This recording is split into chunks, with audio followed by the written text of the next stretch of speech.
Michael had done everything right.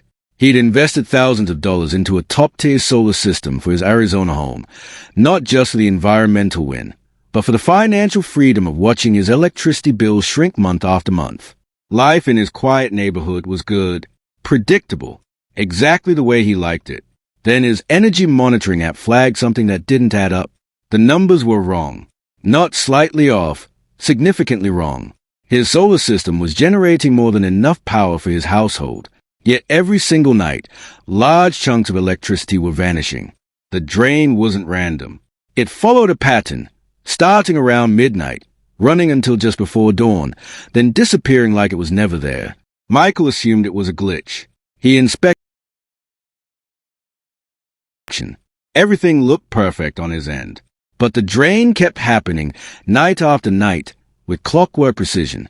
So he pulled up his security camera footage. He started scrolling through hours of late-night recordings, not entirely sure what he was looking for.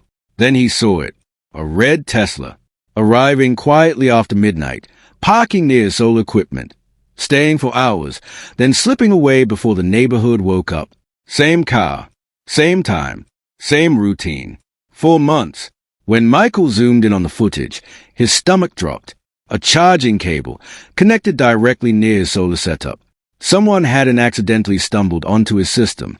Someone had deliberately, repeatedly, and secretly been charging their electric vehicle using electricity that Michael had paid to generate. And when he traced the car's registration, the name attached to it hit like a thunderclap. Karen Whitmore, HOA president. The same Karen who had fined residents for grass a half-inch too tall. The same Karen who sent violation letters over trash cans left visible on non-pickup days. The same Karen who had positioned herself as a moral authority of the entire neighborhood, enforcing the rules, holding everyone accountable, making sure standards were maintained. That Karen had been stealing her neighbor's solar power. In the dark, for months, Michael didn't storm over to her door. He didn't post about it online. He did something far more powerful. He built a case. He documented every energy spike with timestamps. He cataloged every security recording. He had a solar energy specialist independently review the data, and the expert conclusion was unambiguous. Unauthorized power consumption had occurred repeatedly and systematically. Then Michael sat down with an attorney, laid out the full evidence package, and was told the case was not only strong, it was potentially very expensive for the person on the other end of it. All the while, Karen kept running HOA meetings like nothing was happening, kept enforcing rules, kept sending notices. She had no idea the walls were closing in. The next community meeting was standing room only. Word had traveled that Michael planned to speak, and residents showed up, some curious, some already fed up with years of Karen's iron-fisted management style. When Michael walked to the front of the room and the first security clip appeared on the screen, the atmosphere shifted immediately. The red Tesla, the charging cable, the timestamps, the energy reports, one piece of evidence after another, methodical and airtight. Karen, for the first time anyone could remember, looked genuinely rattled. The confident dismissal she deployed against so many residents over the years weren't available to her now. The evidence wasn't a complaint or a rumor, it was documentation. And it matched perfectly, every data point aligned with every video frame. The board requested a full independent inspection. The inspector's report confirmed everything Michael had presented. Unauthorized power usage. Repeated. Documented. Undeniable. The HOA board called an emergency session. Residents packed the room again. When the vote was called, the outcome wasn't close.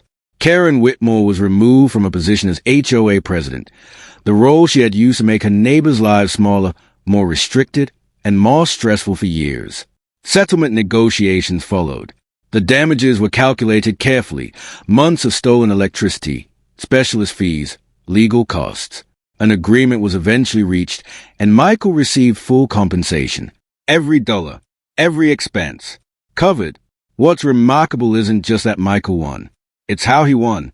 No screaming matches. No social media pile-on-s. No dramatic confrontations in the driveway at midnight.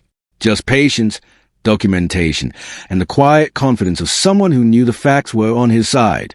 The neighborhood didn't just get justice. It got something it hadn't had in years, a chance to breathe. Trust started coming back. Cooperation replaced suspicion. The community that Karen had controlled through fear began, slowly, to become the kind of place people actually wanted to live in. And Karen? She went from fining people over trash cans to being the cautionary tale people reference at every HOA meeting that comes after.